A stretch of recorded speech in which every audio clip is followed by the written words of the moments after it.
Assalomu alaykum. Botni ishga tushirishimiz uchun bizga link kerak. Linki mana bu testmat 30 bot. Mana shu ustiga bosamiz. Bu yerdan bizga botga kirganimizda testni boshlash tugmasi bor pastda. O'sha tugmachani bosamiz.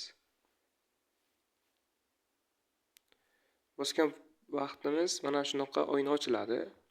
Shu oynadan birinchi mavzu natura sola ustida amallar mavzusini bosamiz.